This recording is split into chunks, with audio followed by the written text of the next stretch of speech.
Hey, what's going on? This is King Kevin Dorival. Are you really making the best of your opportunities?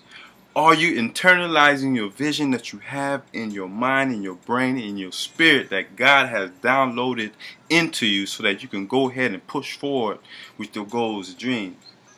Are you taking advantage of your time? Like, are you really paying attention to where you are spending your time? Or should I say spending your energy? Is it toward negativity or is it towards things of productivity? Things that will give you the necessary resources that you need to graduate college or even high school or to start that business or become that attorney? Are you making the follow-up calls, the people that you spoke to? Are you texting your friends and family, associates? Are you on social media playing around, or are you really going after a specific target market so that you can gain that support, allocate those resources, get people to fund your projects, buy your books, buy your DVDs, donate towards your Kickstarter, your Indiegogos, or GoFundMe? If it's a good cause, people gonna support it. They feeling it, and if you really being consistent about it, So I really do appreciate everybody who supported my Kickstarter. Actually, our Kickstarter, the Courage to Believe International, and we raised $2,100 to go ahead and move forward with the campaign of Black on Black crime solutions. And we gotta address that. A lot of people feel as if there's no such thing as Black on Black crime. Like, are you serious? Where are you getting those stats from? Or they are offended by the term Black on Black crime. Listen, people, it is actually going on. There are thousands of black males killing other black males. That's a reality. Whether you don't like the name or not, that's your business. That's what God put in my spirit, so that's how I'm running with it. If they gonna dislike what I'm doing right now with the campaign, which is, you're gonna have a few haters. I did expect, a few white folks to dislike the campaign or whatever, but I was surprised by the overwhelming white supporters out there and Hispanic. And no doubt, black people came through like I expected my African brothers and sisters to. We definitely stood up. It was 2,000 this time. Next time we may go for 10,000 for even bigger project. But it all evolves around creating solutions. Internalizing the vision God had placed upon me so that I can go ahead and help my comrades, my queens and kings out there on the streets, killing each other, harming each other. Doing all kinds of foolishness. Yes, there is a lot of success. There is a lot more black men in college now than in prison. Thank God that has turned around.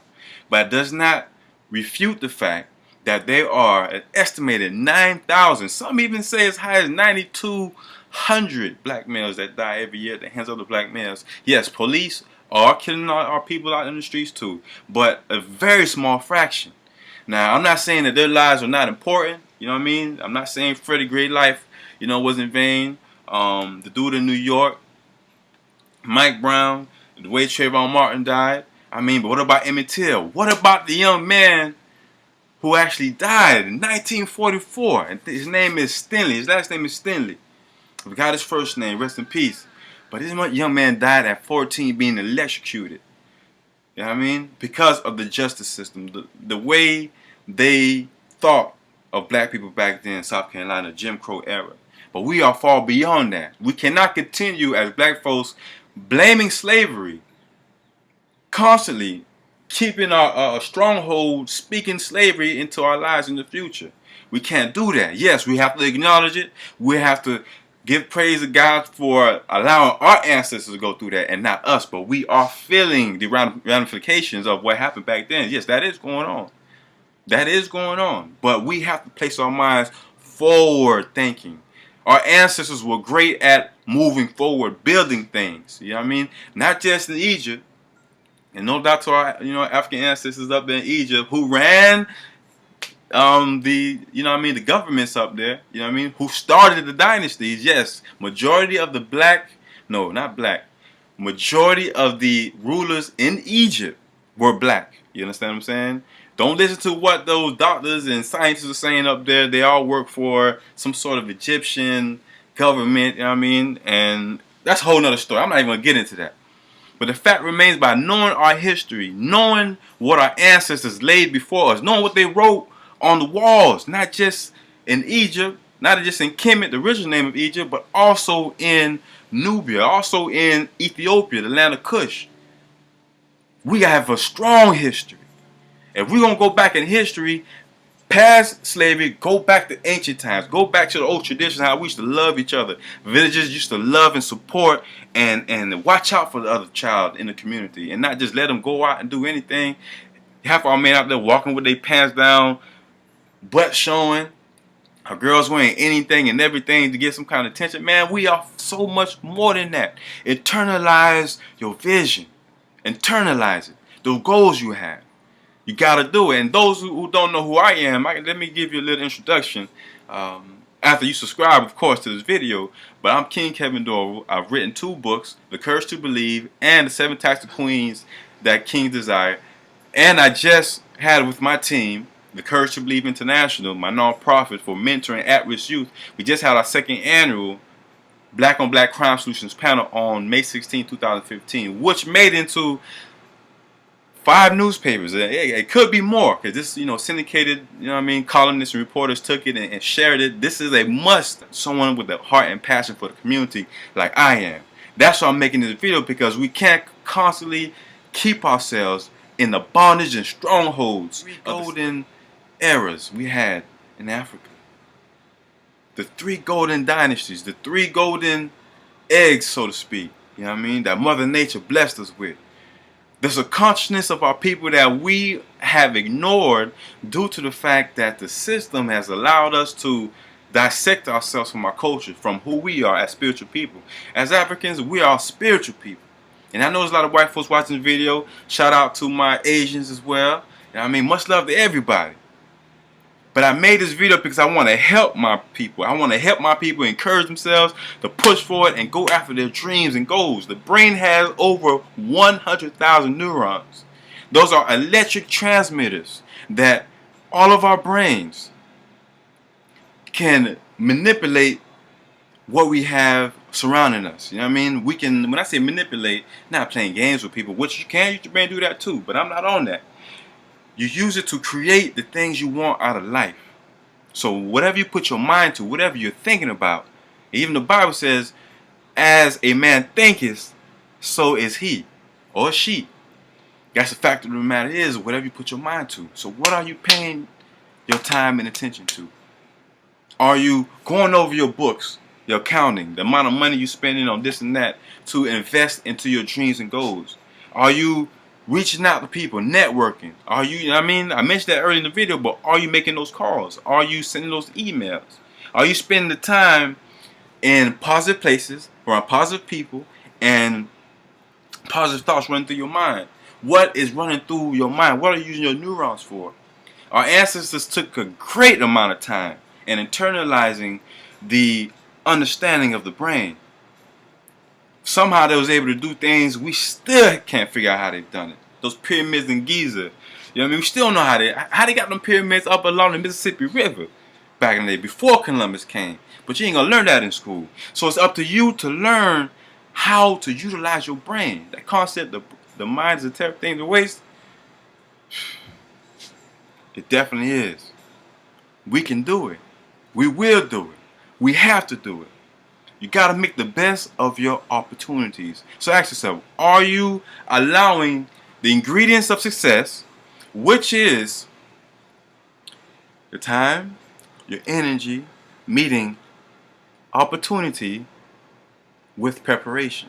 Are you doing that thing? Let me say it again. Are you meeting time, the ingredients, time, energy, with of course you got to get your confidence. Got to get your confidence up. You're going to build that. But make sure that you are prepared so that when the opportunity is there, you didn't waste it. Because there's people looking out for what you got and what you have to offer. You got to put it out there.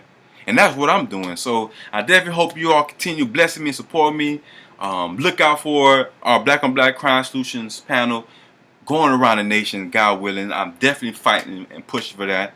You guys help big time with the Kickstarter, so we definitely launching that. People in Atlanta, and Chicago, and also Miami here, and West Palm Beach. I just met a judge yesterday. Judge, what's his name? Judge Aaron, something like that, and also a police chief of Delray Beach in Palm Beach County. These two key individuals in Palm Beach County can't open the door if they choose to. Now, police chief said he gonna holler at me. I couldn't even holler at the police chief in Fort Lauderdale. I came to the office in Fort Lauderdale, and they can ask you. They can tell you, ask them. Came there with my presentation package. I came there with my flyers for the event. You know what I mean? Calls, follow-up calls, like I'm just telling you. That's vitally important. People think you're playing around until you hit them up with the follow-up. Say, hey, did you get a chance to see that email? You know, be polite with it. Make sure you're in a quiet place. Not, noisy, all kind of things going on. Quiet place so they can respect you more. Because now they understand you took the time. You're conscious about this phone call. You're conscious about this conversation that we're about to have. But they ain't holler at me. Eventually, after 2 months, they called me like a week or two about the event. I guess they, heard a few things about it, and they called me, was like, he'll think about coming. So, Chief Adderley, I hope you support what I got going on. I'm right here in the backyard. I really don't want to have to go to Miami before, I'm meeting police officials and the politicians in Dade County and Palm Beach, and I'm not getting the kind of support that I expect to get here in Broward. And y'all say black churches don't care? Man, a pastor, he know who he is. You know what I mean? Black pastor has black Jesus on the walls. You know what I'm saying? And those, Pastor Dozier, World Change International, man, God bless you. Thanks for the support. Man, this guy has helped tremendously. So I look forward to all the pastors around the country. Holler at me. I am internalizing this vision because God has placed something greater with us. Greater than me as well. Than what the TV and social media is trying to tell me who I am. So don't let nobody tell who you are. You define that. Make sure they call me. Check out my website, thecouragetobelieve.com. Man, I'm out here. I'm not going anywhere. I'm moving forward, and I want you all to move forward with me. Some people say I may be running for political office one day. I do have a major in political science. I graduated in 2005 at FAU, and with a minor in marketing. I'm just praying whatever the opportunities are, God's going to let me know. You know what I'm saying? But I am getting a lot of support. We made it into 5 newspapers. Thank God. I mean, that was like, wow. You know what I mean? I've been in papers before in the past. Go to my website. Check me out. Please support. And email me if you got a positive event in the community. Send it to me and I'll post it on my website. And that's Real Talk. Also look out for my book, The 7 Types of Queens. It is coming out soon. I got a few things coming out. I'm going to come back out with one-man army. I'm just waiting on some business deals. But this movement, we coming around the country with this here, man. We're going to solve the black-on-black crime issue. Dr. Amos, shout out to you, rest in peace. He wrote the book, The Black-on-Black Violence. You know what I mean? Black self-annihilations. No, the psychodynamics of black self-annihilation in service of white domination. That's the title of the book. And that's what inspired me, because I'm like, this man wrote this book 20 years ago. And this problem is even worse than it was back then. Yes, in some cities, crime has been reduced. But that does not refute the fact that since 1980, 325,000 black men have died. But I'm going to keep staying positive and focused. And I'm going to change the energy of the world. I'm conscious of my energy. I want you to be conscious of your energy. And stay away from negative people, places, and things.